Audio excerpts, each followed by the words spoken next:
जय हिंद साथियों, city classes YouTube channel पर आप सभी का हार्दिक अभिनंदन है। मैं पंडित आकाश मिश्र आप सभी के समक्ष उपस्थित हूँ। जैसा कि आप देख रहे हैं, सामान्य हिंदी की श्रृंखला चल रही है। आप कह सकते हैं हिंदी का सार चल रहा है। मैं लगातार वीडियो बना ही रहा हूँ और मेरा जो वीडियो होता है टू द पॉइंट होता है। सिर्फ एक ही उद्देश्य होता है कि कम समय में ज़्यादा से ज़्यादा आपको आउटपुट मिले। जैसा कि आप जानते हैं, थोड़ा मैं हिंदी के बारे में बात कर लूँ कि हिंदी का इम्पोर्टेंस क्या है। जैसा कि आप जानते हैं कि हिंदी की इम्पोर्टेंस, अगर हिंदी के महत्व के बारे में बात करें तो जितने भी राज्य स्तरीय परीक्षाएं हैं, चाहे वो यूपी एसआई हो, पुलिस हो या एसएससी जीडी हो या तरह तरह की जो भी एग्ज़ाम होते हैं जिसमें हिंदी आती है, तो आप मानिए ये आपके लिए एकदम वरदान साबित होती है। या स्कोरिंग मार्क्स अगर होता है, मार्क्स अगर स्कोर होता है तो वही हिंदी से होता है। क्योंकि मुझे और आपको खुद ही पता है कि हिंदी भाषा जो है आपकी मातृभाषा है और मातृभाषा को पढ़ने, समझने और याद करने में बड़ी सुविधा होती है। अगर आप तुलना करें अगर इंग्लिश से, तो इंग्लिश भाषा जो है आप रटते हैं, भूल जाते हैं। आप दैनिक चर्या में, दिनचर्या में आप डेली उसका यूज़ या डेली लाइफ में आप उसका यूज़ भी नहीं कर पाते हैं।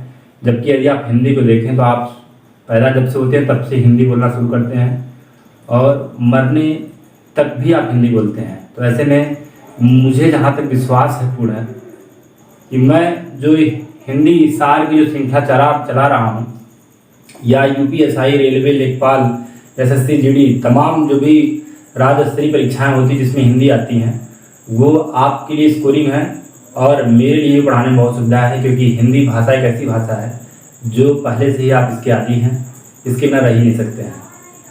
तो चलिए देखिए, आपने यहाँ पे हिंदी भाषा के महत्ता को समझा है, कैसे क्या है। हिंदी भाषा ही है जो है आपको अच्छा खासा मार्क्स दिला सकती है पेपर में। तो वही बात है, यहाँ मैं आपको गागर में सागर भरने काम कर रहा हूँ। प्यारे साथियों, हमारी सारी कक्षाएं टू द पॉइंट होंगी। किसी भी कक्षा में मैं आपका टाइम कंज्यूम नहीं करूंगा। जो भी वीडियो रहेंगे टू द पॉइंट रहेंगे। आप कम समय में, मेरा प्रयास रहता है कि कम समय में ज़्यादा से ज़्यादा आपको आउटपुट मिले। शायद ही यूट्यूब में ऐसा कम होता है। यूट्यूब में लोग आते हैं और आपको लाइक, सब्सक्राइब, शेयर का 20 बार आपसे करते हैं और बड़ी बड़ी लंबी लंबी चौड़ी चौड़ी बातें करके और आपको कंटेंट बहुत कम देते हैं। तो मेरा मेन एक मात्र उद्देश्य है कि टू द पॉइंट होके ज़्यादा से ज़्यादा आपको कंटेंट देना। चलिए शुरुआत करते हैं। हमने आपको सामान्य हिंदी में व्याकरण टॉपिक में संज्ञा, सर्वनाम, उसके बाद मैंने क्रिया के बारे में हम लोगों ने अध्ययन किया था। आज जो हमारा टॉपिक है वो है आपका विशेषण। ये कुछ इस बार मैं अमूलचूल परिवर्तन किया हूँ। पहले जो है पेन एंड पेपर के माध्यम से मैं यहाँ लिखता था, आपको समझाता था, साथ साथ लिखता भी था। लेकिन इस बार लोगों का सुझाव आया कि सर ऐसा करिए कि स्लाइड ही बना दीजिए, जिससे कि सारी चीज़ें मुझे एक ही जगह मिल जाए और जो काम आप लिखने में टाइम देते हैं वो टाइम मुझे पूरा का पूरा आप समझाने में क्यों न दे दें। तो इसीलिए मैंने परिवर्तन किया है। और ऐसा नहीं है, मैंने इस पर भी बहुत ढेर सारी एनालिसिस की है। एनालिसिस करने के बाद मैं ये लाया हूँ। अगर आपको ये वीडियो अच्छा लग रहा हो इस तरह का तो आप कमेंट करिएगा। मैं आगे यही श्रृंखला कंटिन्यू रखूँगा। इसमें क्या होगा कि सारा मैटर आपको एक ही जगह है मिल जाएगा। चलिए शुरुआत करते हैं विशेषण में। तो विशेषण जो एक है विकारी शब्द है, मैंने यहाँ लिख रखा है कि विकारी शब्द में आपकी संज्ञा, सर्वनाम, विशेषण और क्रिया होते हैं। तो आपके मन में एक प्रश्न उठ रहा होगा कि विकारी शब्द होते क्या हैं।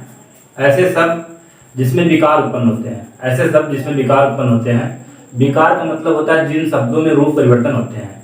जैसे मैं एग्जाम्पल के रूप में बात करूँ तो यदि आप कुत्ता एग्जाम्पल है, जो कुत्ते को आप कुत्ते करते हैं, कुत्ता, कुत्ते, इस तरह से। या मैं जो एक सर्वनाम है, यदि आप इसमें विकार लाएं तो मुझे, मुझको, ये सब क्या है, विकार है। शब्दों में रूप परिवर्तन है। तो विकारी शब्द आपने समझ लिया होगा कि ऐसे शब्द जिसमें विकार उत्पन्न होते हैं। ये आपके 4 हैं ग्रामर में, हिंदी ग्रामर में: संज्ञा, सर्वनाम, विशेषण और क्रिया। इसके बाद विशेषण का नाम आता है। संज्ञा, सर्वनाम, क्रिया आपने पढ़ ही लिया है। तो आपका यही फाइनली आपका जो है ये विशेषण रह जाता है विकारी शब्दों में। यूँ कहें कि विकारी शब्द का एकदम लास्ट ये आपका ले रहा हूँ मैं विशेषण के बारे में। आप देख रहे हैं विशेषण का मतलब सिर्फ आप यही जानते होंगे कि किसी भी संज्ञा या सर्वनाम की विशेषता बताने वाले शब्दों को विशेषण कहते हैं, लेकिन ये तो आपने छोटी मोटी किताबों में पढ़ा होगा। मैं आपको इसके शाब्दिक अर्थ के बारे में बताना चाहता हूँ। जो इसका बेस लेवल है वो क्या कहता है, तो विशेषण का मतलब सिर्फ विशेषता बताने तक नहीं होता, वो तो आप जानते ही हैं। यहाँ विशेषण जो हमने लिखा है, विशेषण का मतलब जो मैं आपको बताना चाहता हूँ, किसी भी वस्तु के आकार, रूप और रंग, आकार, रूप और रंग को सीमित करता है। तो आप सोच रहे हैं कि किसी भी वस्तु के आकार, रूप और रंग को किस तरह सीमित करता है, तो अब मैं यहाँ बताऊंगा आपको। जैसे मैंने एक एग्जाम्पल लिया है, इस एग्जाम्पल मात्र से ही आपको एकदम समझ में आ जाएगा कि किसी भी वस्तु का आकार, रूप, रंग कैसे सीमित हो रहा है। देखिए यहाँ पे आप देख रहे हैं टोपी है, एक टोपी क्या है, नाम है। तो मैंने बताया था बच्चों की एवरी नेमिंग वर्ड जो प्रत्येक संसार में जितनी भी वस्तुएं हैं सबका कुछ न कुछ नाम है और वो संज्ञा कहलाती हैं। तो ये जो टोपी देख रहे हैं ये क्या है, एक टोपी आपकी संज्ञा है। और संज्ञा की विशेषता बताता है कौन, सर्वनाम, सॉरी संज्ञा की विशेषता बताता है विशेषण, ये आपका है संज्ञा। और इसकी विशेषता बता रहा है आपका ये विशेषण, ये आपका विशेषण। तो प्यारे साथियों आप देख रहे हैं कि समस्त प्रकार की टोपी में से सिर्फ लाल टोपी की बात हो रही है। जैसे यहाँ टोपी का जो व्यापक अर्थ था या व्यापक मीनिंग था उसको सीमित करके सिर्फ लाल टोपी तक कर दिया गया है। कहने का मतलब विभिन्न प्रकार की टोपियों की बात, जैसे टोपी में विभिन्न प्रकार के रंग वाली टोपी आती है, लेकिन हम यहाँ जो है लाल टोपी की बात कर रहे हैं, तो यहाँ जो है सीमित किया गया है। तो आपने समझ लिया कि विशेषण जो होता है किसी भी वस्तु के आकार, रूप, रंग को सीमित करता है। इसके बाद इसकी अगर व्याकरणिक परिभाषा देखें तो व्याकरणिक परिभाषा लिखी गई है यहाँ पे कि जिन शब्दों के द्वारा संज्ञा की व्याप्ति को मर्यादित किया जाता है, जिन शब्दों के द्वारा संज्ञा की व्याप्ति को मर्यादित किया जाता है उसे हम विशेषण कहते हैं। अब संज्ञा की व्याप्ति का क्या मतलब है, व्याप्ति का तात्पर्य यहाँ पे है व्यापकता से, मतलब एक बृहद क्षेत्र से। संज्ञा की जो व्यापकता है को मर्यादित किया जाता है। मर्यादित मतलब कि सीमित करना, कहते नहीं आप अपनी मर्यादा में रहिए, मर्यादित का मतलब यहाँ पे सीमित करना। तो आप देख रहे हैं कि जिन शब्दों के द्वारा संज्ञा की व्याप्ति अर्थात व्यापकता को सीमित किया जाता है वो आपका क्या कहलाता है, विशेषण कहलाता है। ये मैंने आपको ऊपर एग्जाम्पल से बताया दिया है। इसके बाद बच्चों विशेषण का विभाजन की बात करें तो इस 3 आधार पर विशेषण का विभाजन होता है। आप देखते हैं फर्स्ट जो है विशेष विशेषण, सेकंड आपका जो है विधेय विशेषण और थर्ड जो आपका है प्रविशेषण। तो मोस्टली जो है आपका जो प्रविशेषण और ये तीनों हैं, अधिकांश प्रतियोगी परीक्षाओं में भर भर के क्वेश्चन आते हैं विशेष विशेषण और विधेय विशेषण और आपके प्रविशेषण से। तो आज हम एग्जाम्पल के बारे में जानेंगे। आज के बाद आपके विशेष विशेषण या विधेय विशेषण या प्रविशेषण से संबंधित किसी भी प्रश्न में कोई संख्या आपकी संख्या वो जो संख्या है वो रही नहीं जाएगी। जैसे देखिए विशेष विशेषण में होता क्या है, ऐसे विशेषण जो संज्ञा शब्द से पहले आकर संज्ञा की विशेषता बताते हैं। जैसे ये तो हो गया कि ये आपकी विशेष विशेषण की तो परिभाषा हो गई, लेकिन कैसे आप समझेंगे इसको, कैसे इसको कंठस्थ करेंगे, यहाँ समझना पड़ेगा। देखिए आम जो है, देखिए बार बार एक वर्ड आया हुआ यहाँ पे विशेष। आप सोच रहे हैं ये विशेष क्या है, विशेष जो है संज्ञा का रूप है। अब कुछ बच्चों के मन में यही ख्याल हो रहा है कैसे संज्ञा का रूप है। जैसे मैं किसी जैसे क्लास में जैसे आप लोग बैठे हैं या यूज करूँ तो मैं आपके ही बीच से किसी का नाम ले लेता हूँ, जैसे राजू। तो राजू की बात करूँ तो राजू जो है, देखिए मैं यहाँ पे राजू का बात करता हूँ। तो राजू जो है अपने पत्नी के लिए जो है वो क्या कहलाएगा, पति कहलाएगा। राजू जो है अपने पत्नी के लिए पति कहलाएगा, लेकिन अपनी माँ के लिए क्या कहलाएगा, बेटा कहलाएगा। अपनी बहन के लिए क्या कहलाएगा, भाई कहलाएगा। देखिए राजू यही है, लेकिन कहीं पति का रोल इसका है, कहीं बेटे का रोल है, कहीं भाई का रोल है। इसी तरह जब हम विशेषण की बात करते हैं तो संज्ञा का जो रोल है या संज्ञा जिस नाम से जाती है वो आपकी विशेष होती है। तो विशेष विशेषण में क्या होता है कि संज्ञा शब्द के आगे विशेषण आकर संज्ञा की विशेषता बताता है। जो भी शब्द हैं जो संज्ञा शब्द के आगे आकर संज्ञा की विशेषता बताते हैं। जैसे देखिए यहाँ पे आम जो है एक विशेष है, आम जो है यहाँ पे, अब मैं संज्ञा लिखूँ या विशेष आप समझ रहे होंगे, और इसके पहले आया हुआ है ये आपका विशेषण। तो विशेष विशेषण में यही होता है कि संज्ञा विशेष के पहले विशेषण आता है और विशेषता बताता है। अब देखिए लॉजिकली याद कैसे करेंगे, याद करना। देखिए आप देख रहे हैं विशेष, विशेष पहले आया ना, तो आप यही पकड़ लीजिए विशेष के पहले विशेषण आएगा। तो ऐसे वाक्य, जिन वाक्यों में विशेष के पहले विशेषण आता है वो आपके जो हैं विशेष विशेषण वाक्य कहलाते हैं। दूसरा देखिए विधेय विशेषण। अब देखिए जस्ट इसका अपोजिट है। इसमें क्या होता है कि जो भी विशेषण शब्द होते हैं वो विशेष के बाद आते हैं, वो आपके विशेष के बाद आते हैं। जैसे देखिए यहाँ पे कुत्ता काला है, आपने देखा कुत्ता जो है ये काला है। कुत्ता जो आपका एक विशेष है और काला जो इसका विशेषण है ये जस्ट विशेष के बाद आया। तो ऐसे वाक्य जिसमें विशेषण विशेष के बाद आता है वो आपके विधेय विशेषण वाक्य कहलाते हैं। थर्ड आपका जो है प्रविशेषण। देखिए प्रविशेषण जो है ये प्र लगा हुआ विशेषण लगा हुआ, विशेषण का ही है। प्रविशेषण का मतलब होता है जो विशेषण की विशेषता बताते हैं। प्रविशेषण जो होते हैं ये आपके विशेषण की विशेषता बताते हैं। मैं यहाँ नोट भी कर दूं, ये जो होते हैं विशेषण की विशेषता बताते हैं।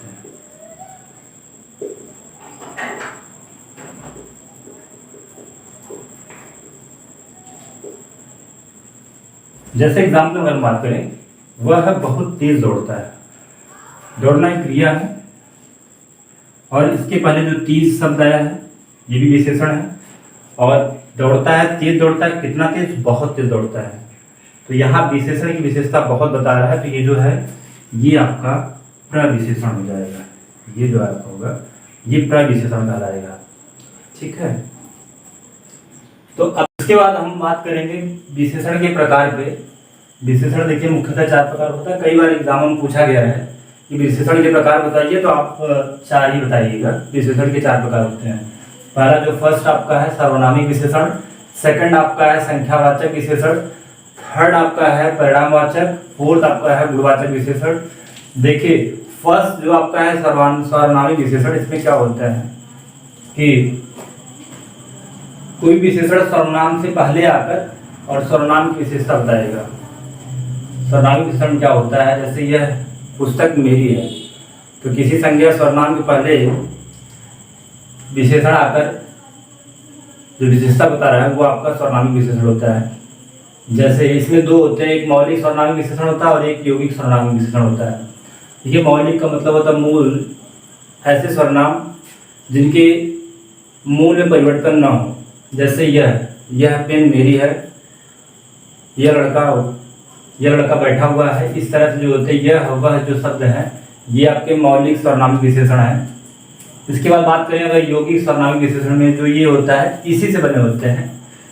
इन विशेषण ये जो सर्वनाम है इसमें जो है इनके रूप में परिवर्तन होता है। मौलिक में ऐसा नहीं होता। मौलिक सर्वनामिक विशेषण में जो सर्वनाम होते हैं उनके रूप में परिवर्तन नहीं होता है। जैसे यह पेन मेरी है।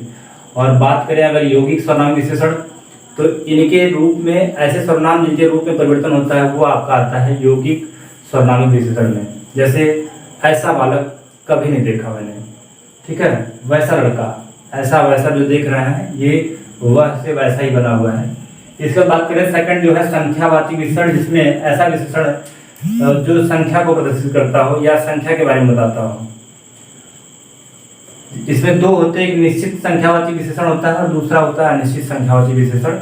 निश्चित संख्यावाचक विशेषण जैसे डेफिनेट कोई चीज़, जैसे 2 पेन या 2 लड़के, 3 पुस्तक, ये जो 2-3 शब्द हैं ये आपके डेफिनेट जो हैं।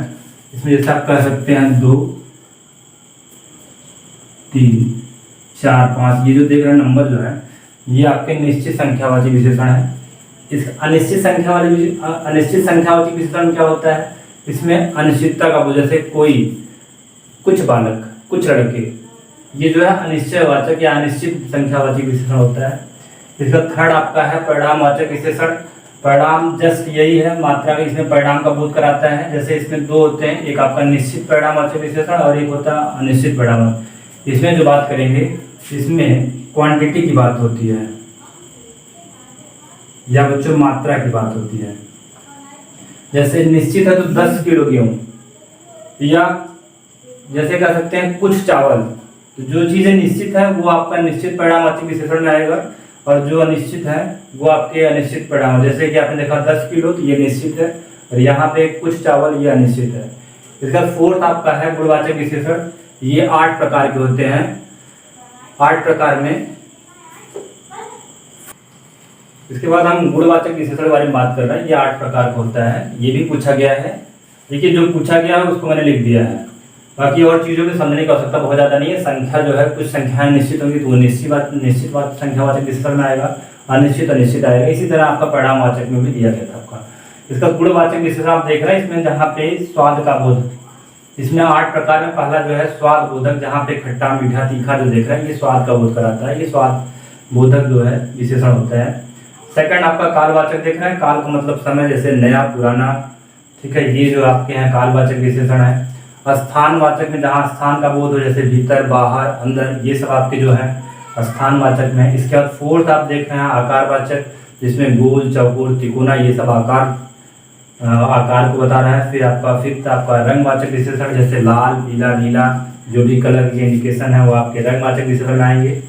फिर लास्ट में कंडीशन या दशा को बोध कराता है, जैसे युवा, वृद्ध, जो ये युवक, नौजवान, ये जो है, ये सारे जो शब्द हैं, ये सब दशावाचक विशेषण को बोध कराते हैं। इसके बाद बात करेंगे लास्ट जो है द्रष्टव्य बोधक विशेषण। एकदम नया आपको देखने को मिल रहा होगा। अधिकांश किताबों में, पुस्तकों में आपको ये देखने को नहीं मिलेगा। इसमें जो है सा, सी, से के साथ मिलकर बने होते हैं, जैसे पीला सा, नीला सा, काला सा, ये सब सारे जो शब्द हैं वो द्रष्टव्य बोधक विशेषण के अंदर आते हैं।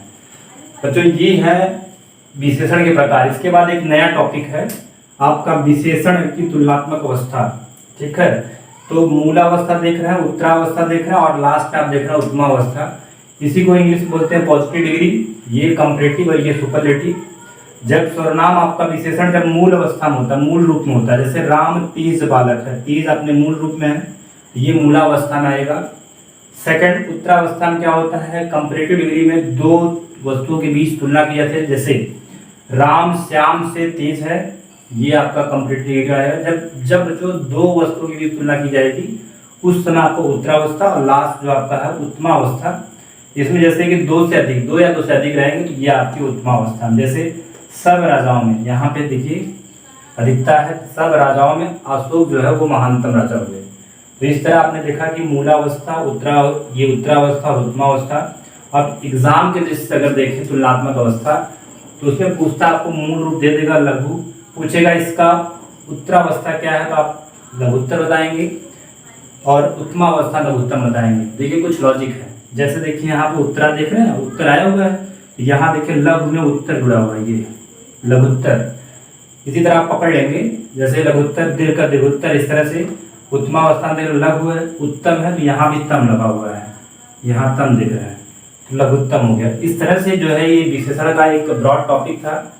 आजकल की परीक्षाओं में जैसे समीक्षा अधिकारी हो गया, या आप देखें यूपीएसआई, यूपी दरोगा, पुलिस, एसएससी, जीडी जैसी परीक्षाओं में इसमें ट्रेंडिंग बना हुआ है। ये टॉपिक दिखता तो छोटे सा, लेकिन समझ लीजिए इसमें बहुत कुछ है। अब बहुत ज़्यादा टफ टॉपिक नहीं है। कुछ विशेषण शब्द कैसे बने, जैसे ऋषि का आर्य होता है, आर्स होता है, कुछ आपको रट्टा मारना पड़ेगा। और बाकी जो भी आपका कॉन्सेप्ट बेस्ड था विशेषण, मैंने उसको अच्छे से कवर करा दिया है। और बच्चों विश्वास करता हूँ कि आज के बाद आपके इस छोटे से वीडियो में जो भी विशेषण मैंने पढ़ाया है एकदम कम्प्लीटली आपको समझ में आया होगा। तो फिर बच्चों अगर मेरी वीडियो आपको अच्छी लगी हो, मेरे प्यारे साथियों, यदि वीडियो अच्छी लग रही हो तो वीडियो को लाइक करिए, वीडियो को, चैनल को सब्सक्राइब करिए, ज़्यादा से ज़्यादा लोगों तक शेयर करिए। वीडियो देखने के लिए धन्यवाद।